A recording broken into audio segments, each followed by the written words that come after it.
Humanity sets the agenda.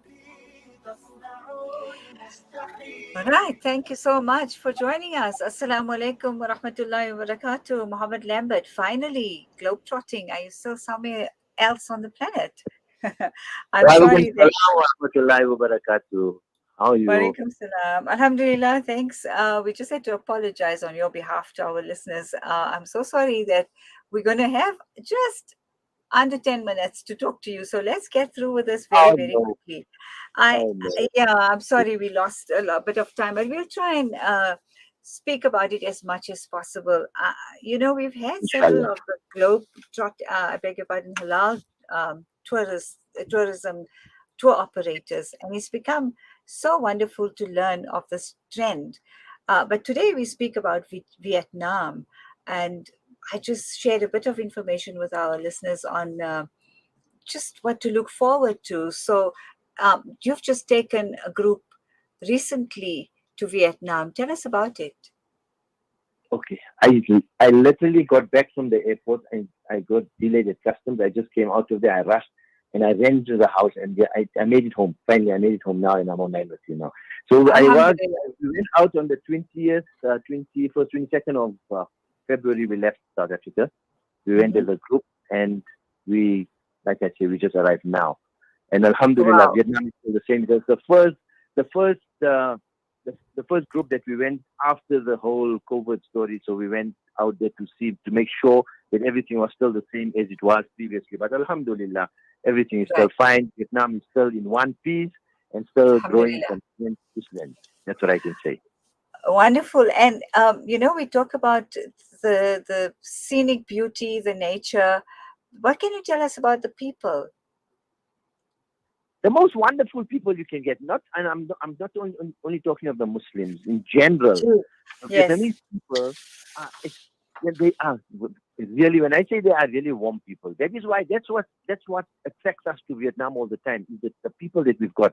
Now, if you do a comparison, in fact, in this particular group, we had some of the new members that came in. Obviously, they asked me like, what's the people like in the north of Vietnam and south? So when we were in the northern part of Vietnam, now remember Vietnam is an elongated S with a coastline of about 3,200 kilometers on the eastern side.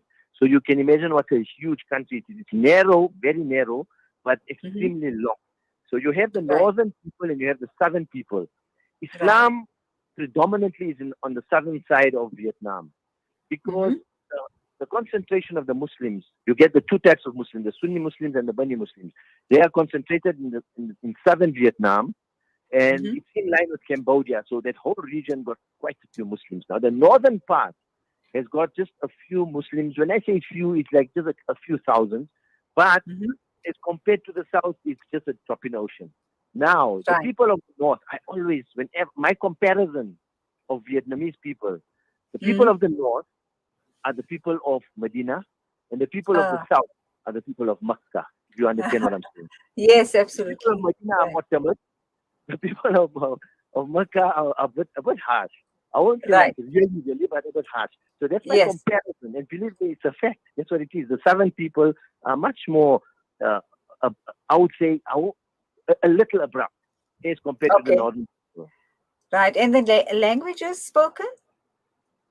The language barrier is the biggest problem in Vietnam. They're exposed to Vietnamese, and with Vietnamese and English being not even I would say not even the second language.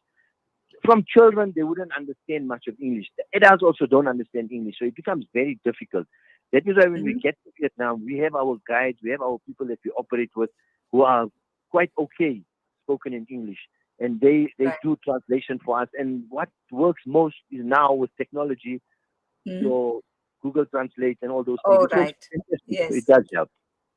Okay. Now, when you were talking about the people, I read earlier that they are a truly hardworking nation who take care of their tourists.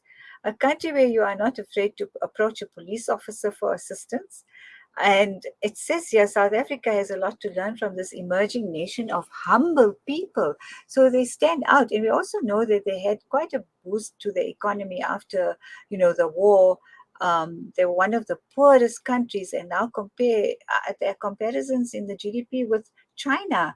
So it does say a lot about the people. One simple thing, they came out from a war.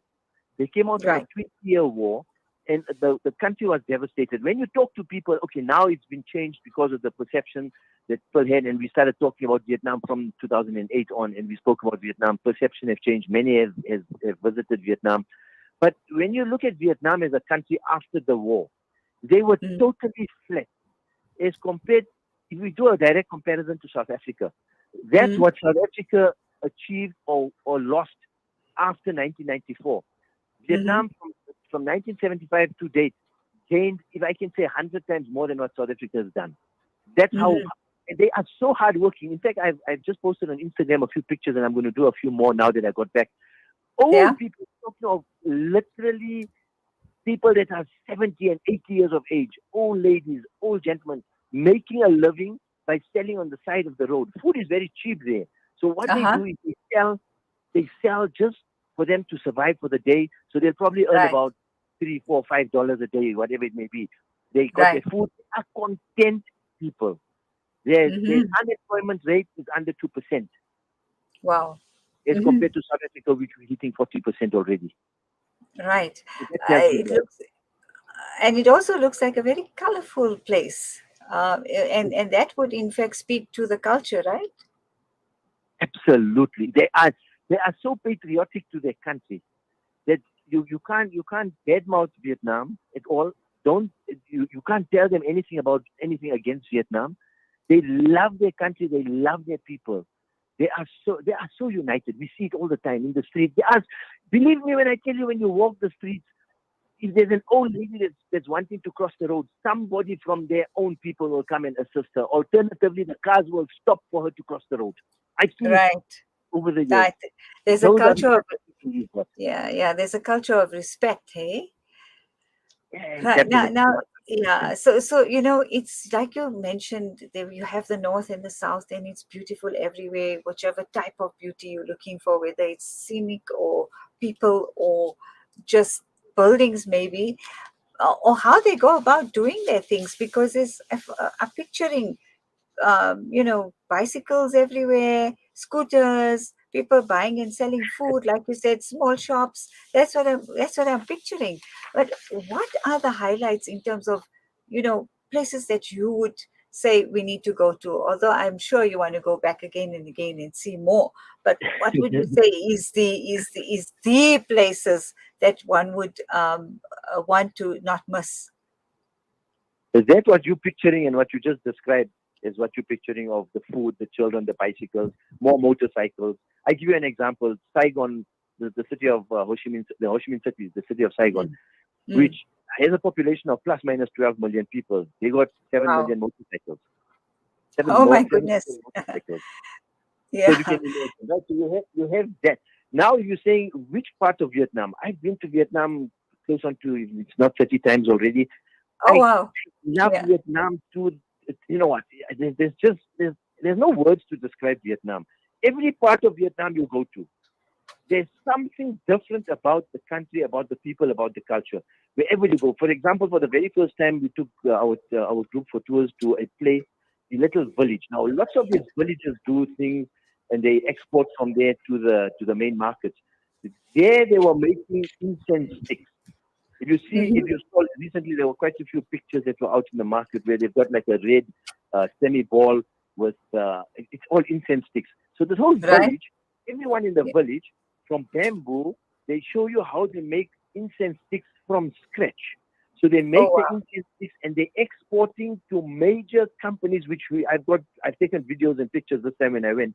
They're exporting to the major companies in India who are Mm. known for agarbatti and who are known for incense sticks. But those incense sticks comes from Vietnam. One example. And a lot Then more that they're exporting into our country as well. yes, clothing, food, furniture. There's just about even plumbing. There's so much. There's about anything and everything you can think of, including clothing. That there are companies in China who are shutting down their operations in China and opening up in Vietnam for production. And they're exporting from Vietnam. Nike, those all those uh, techies. Brand. They need, Adidas, Yes, all yes. of it is branded stuff made in Vietnam. Fantastic. Yeah. So, Then you talk about the cities. Cities okay. are now densely populated. Then you have the coastal region, which is the entire coast from north to south on the eastern side of Vietnam, which is from Ha Long Bay, which is a World Heritage Site, amazingly beautiful.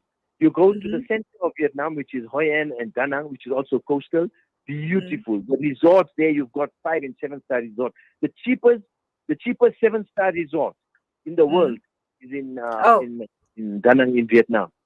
Right. So very quickly, what's the currency there, and how does it compare to South Africa? The dong. You become a multi-millionaire instantly. Oh, so I $1 can stay. We can stay in the 7-star, eh? Without putting a hole in the pocket. $100. And yeah, sorry. And then of You know, course there's the yes. Go ahead. Continue. Now, I was going to talk about the shopping, but you know what? The clock has struck 12:30. So you know what we're going to do, Mohammed? You're so excited and passionate about what you do. I love it. You make me want to go to Vietnam tomorrow. So what we're going to do is we're going to invite you back on our program because I think there's a lot more to discuss. But my producer will be in touch with you, and inshallah we'll put you in on it. No problem. You're not going to. Yes, you're not going to believe. I just, to apologize on your behalf, I guessed and I said, okay, he's just landed. It wasn't a flight delay. I think it's a customs delay. And that's exactly what you said. So forgiven, not to worry. We will, inshallah, get back in touch with you. Jazakallah khair for making time for us, even in your hectic time, getting to connect with us. So we appreciate it. Jazakallah. Assalamu alaikum. Pleasure. Jazakallah. Right. Salam.